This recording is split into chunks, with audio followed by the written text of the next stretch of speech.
Chandigarh mayor चुनाव को लेकर सुप्रीम कोर्ट से एक ऐतिहासिक फैसला आया है।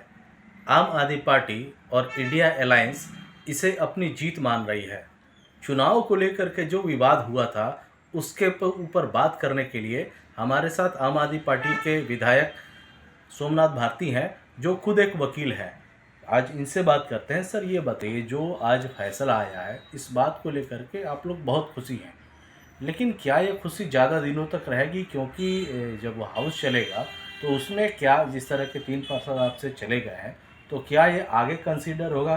पूरा प्रक्रिया मुझे ज़रा बताइए और इस फैसले पर आपका। देखिए, क्या है कि जो संख्या हमारे पास पहले से थी, आम आदमी पार्टी के पास 13 पार्षद थे, कांग्रेस के पास 7 पार्षद थे, बीजेपी के पास 14 पार्षद थे, एक पार्षद उसका अकाली का है और एक वोट डलती है एमपी की, लोकल चंडीगढ़ एमपी की। जिनका 16 की संख्या उनके पास हो गई, इंडिया अलायंस के पास 20 की संख्या हो गई। तो कोई बड़ी बात नहीं है, 16 छोटा है 20 बड़ा जी, रॉकेट साइंस नहीं था। तो जब जनवरी 18 को जब ये चंडीगढ़ मेयर का चुनाव घोषित हुआ, उस दिन जो भाजपा मनोनीत चुनाव अधिकारी था, जो पोलिंग ऑफिसर था, उस व्यक्ति ने कहा कि मेरे रीढ़ की हड्डी में दर्द है। और रीढ़ की हड्डी वाकई में उसकी मिसिंग थी, बाद में सिद्ध हो गया। इस कारण से हम चुनाव बाद में कराएंगे, और फरवरी 6 का उन्होंने डेट दे दिया। तो उस लोगों को समझ में नहीं कि हो क्या रहा है ये। भाई, नेचुरल सी बात है कि 16 छोटा है 20 बड़ा है। तो उसने इसलिए किया क्योंकि वो वक्त देना चाह रहा था बीजेपी को, क्योंकि बीजेपी जिसमें मास्टरी उनको हासिल है, पीएचडी हासिल है बीजेपी को, कि और पार्टियों से पैसे के बल पे, ईडी के डर के बल पे, सीबीआई के डर के बल पे और पार्टियों से लोगों को तोड़ तोड़ के लाओ। इनको गवर्नेंस के नाम पे कभी जीत नहीं होगी, मुझे लिखवा लीजिए। बीजेपी कभी भी गवर्नेंस के नाम पे जीत नहीं सकते हैं। इसी कारण से तोड़ करके और लोग एमएलए को लेके आओ, काउंसलर को लेके आओ, तो तोड़ने की उन्होंने व्यवस्था कर रहे थे। हम हाईकोर्ट गए, जो चंडीगढ़ हाईकोर्ट में गए, पंजाब हरियाणा हाईकोर्ट के अंदर गए, और वहां पे जब कोर्ट ने पूछा भी आपको 18 दिन क्यों चाहिए, तो इनका जवाब नहीं था। इसलिए कोर्ट ने कहा तुरंत कराओ चुनाव। तो चुनाव कराया गया 30 तारीख को। अब इस 30 तारीख को, जो कि बैलेट पेपर्स पे जब चुनाव कराते हो, तो आपको दिखाना होता है, हर वोट को दिखाना होता है, दोनों उम्मीदवारों के जो एजेंट्स हैं, कि जी ये वोट आया है, देखिए देखिए देखिए, तब उसको वो एडमिटेड है या रिजेक्टेड है। ये रूल है, ये कानून है देश का। लेकिन उसे क्या किया, सबको ले लिया अपने पास। जहां देखा आम आदमी पार्टी का कैंडिडेट को वोट पड़ी है, उसको इसने इनवैलिड करने के लिए छोटा टिक लगा दिया और कहा कि इनवैलिड हो गया।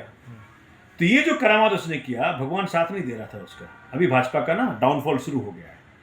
सीसीटीवी कैमरे में रिकॉर्ड हो गया सब कुछ।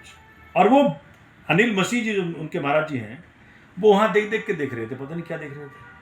तो इस जब सभी कुछ रिकॉर्ड हो गया और जब उन्होंने रिजल्ट डिक्लेयर किया कि 12 वोट पड़े हैं आम आदमी पार्टी के उम्मीदवार को और जो हमारे इंडिया अलायंस के उम्मीदवार को, और 16 वोट पड़े हैं बीजेपी के उम्मीदवार को, तो हमारे तो मतलब होश उड़ गए।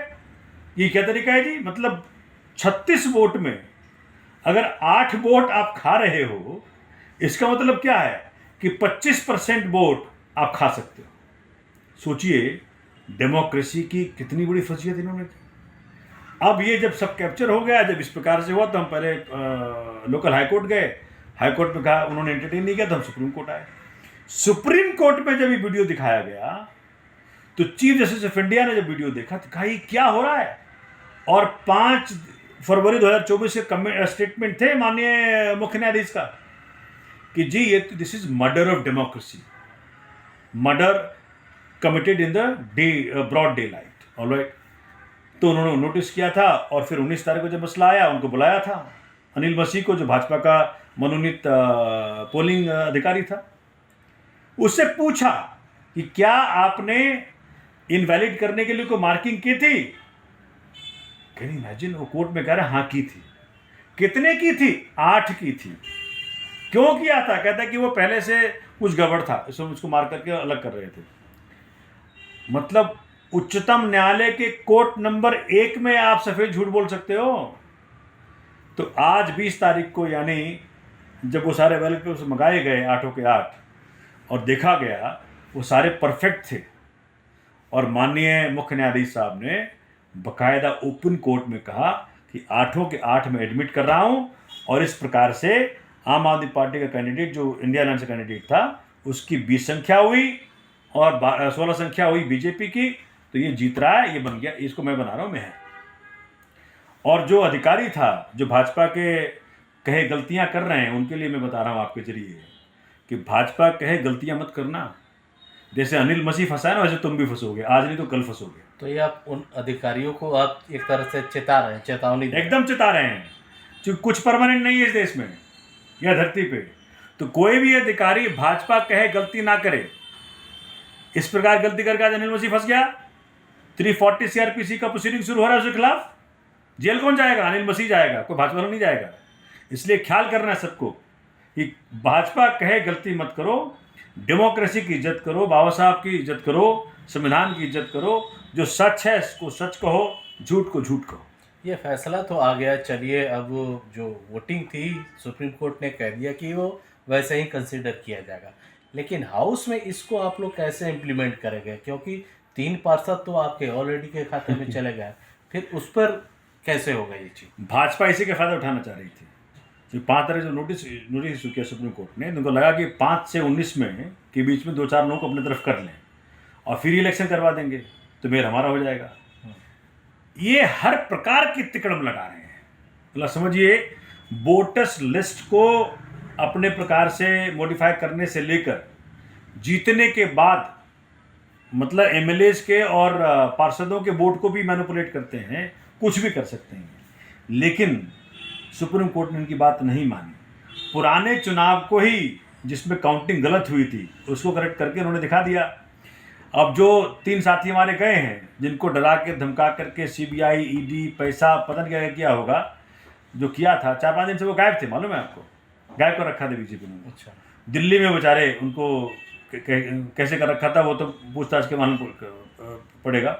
लेकिन जो उन्होंने हरकत की है वो हरकत सुप्रीम कोर्ट की नज़र में थी। सुप्रीम कोर्ट ने कहा था कि हॉर्स ट्रेडिंग हुआ है, साफ साफ कहा था, 19 तारीख को कल कहा था।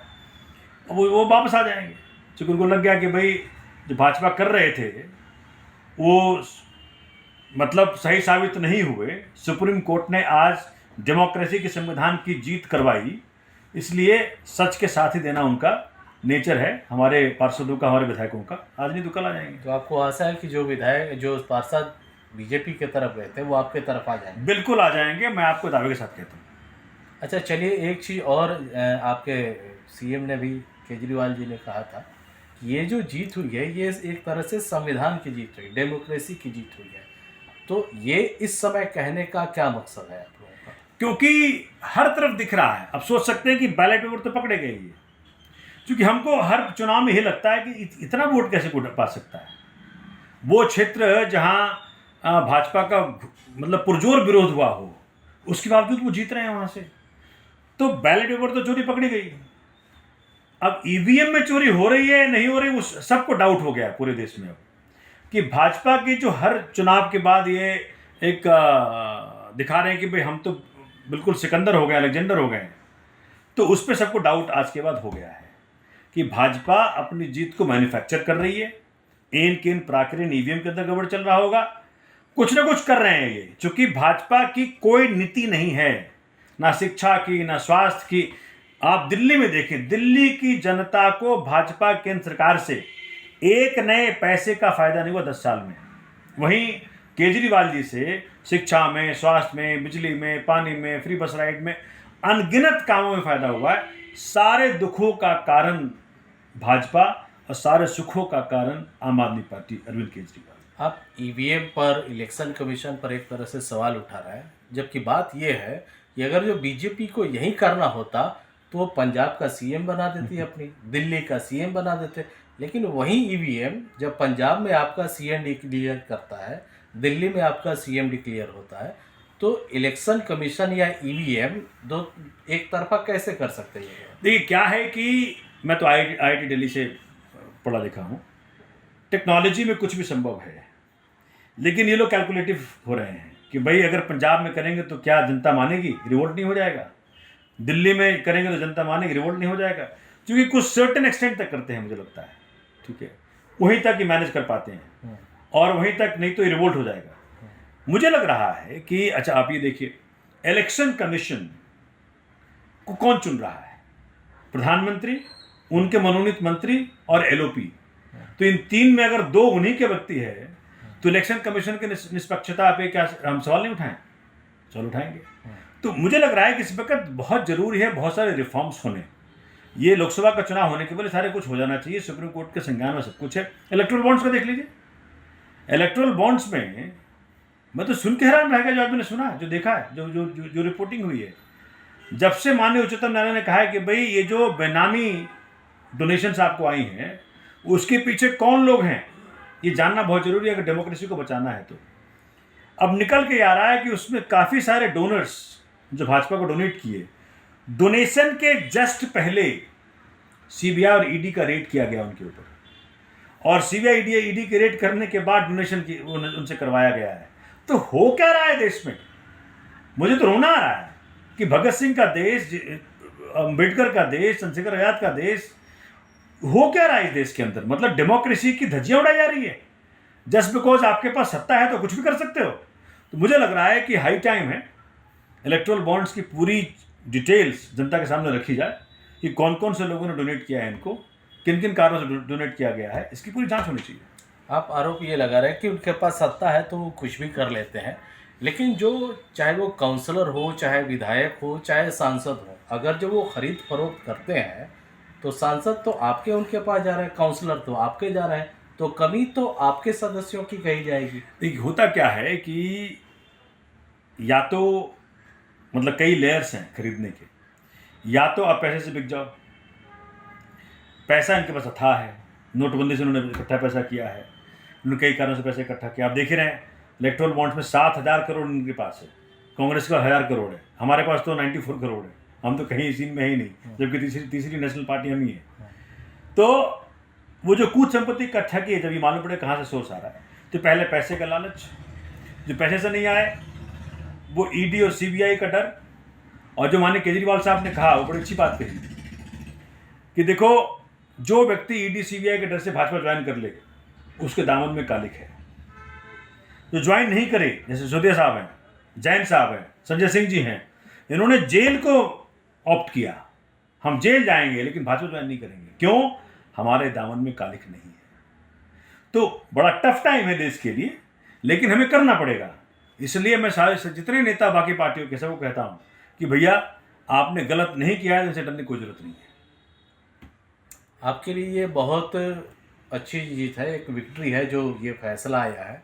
अब फिर अगले चरण में लोकसभा चुनाव भी है, क्या इसका फायदा आप लोगों को लोकसभा चुनाव में मिल सकता है? अब तो पूरा देश देख रहा है कि ड्रामा चल क्या रहा है देश में, कि चुनाव को कैसे मैनिपुलेट कर रहे हैं। या तो वोटर्स लिस्ट को मैनिपुलेट कर रहे हैं, स्टार्ट वहाँ से करते हैं लोग, फिर कौन कौन से बूथ से इनको वोट नहीं आता है वहाँ कैसे डिसरप्ट करना है, वहाँ वो उसको देखते हैं। फिर वो देखते हैं कि भैया अगर जीत भी गए तो उसको पैसे के बल पे एमएलए काउंसिलर को खरीद लो, नहीं आ रहा ईडी सीबीआई को दिखाओ तब आ जाएगा, तब भी नहीं आ रहा तो सरकार गिरा दो। तो कुछ भी कर सकते हैं ये।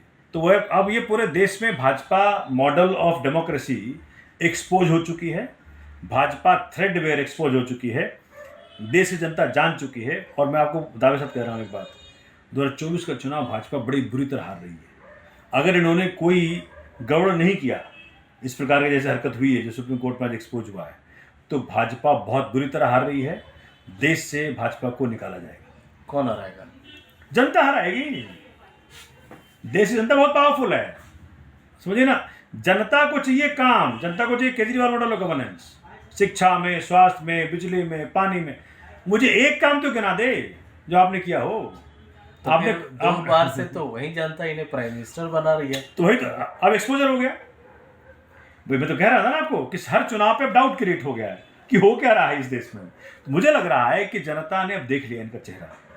हर चीज़ का वक्त होता है, अब इनका वक्त खत्म हो चुका है।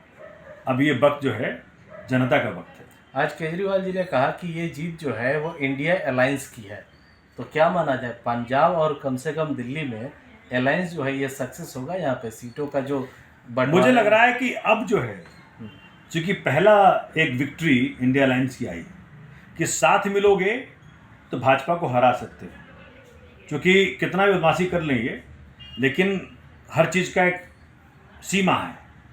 तो इंडिया अलायंस की विक्ट्री भाजपा के ऊपर, तो क्या कल टाइटल होगा, इंडिया गठबंधन ने भाजपा को हराया, ये मोदी जी को पसंद नहीं है।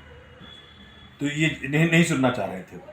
मुझे लग रहा है कि अब सुनना पड़ेगा उनको, और पूरे देश में जितनी पार्टियां, चाहे सपा हो, चाहे टीएमसी हो, चाहे और भी पार्टियां हैं, सबको अब एक साथ मिलकर के चुनाव लड़ना चाहिए मेरी नज़र में।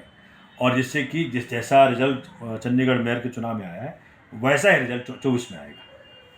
चलिए, तो ये थे सोमनाथ भारती जो कि बता रहा है कि ये जो जीत है ये इंडिया अलायंस की जीत है, और इस जीत ने उदाहरण दे दिया है कि अभी देश में संविधान बचा है और सब मिल के लड़ेंगे तो हो सकता है इस तरह का जो निर्णय है लोकसभा चुनाव का जो होगा नतीजा, उसमें भी कुछ अलग देखने को मिलेगा। अमरदीप कुमार, दिल्ली तक।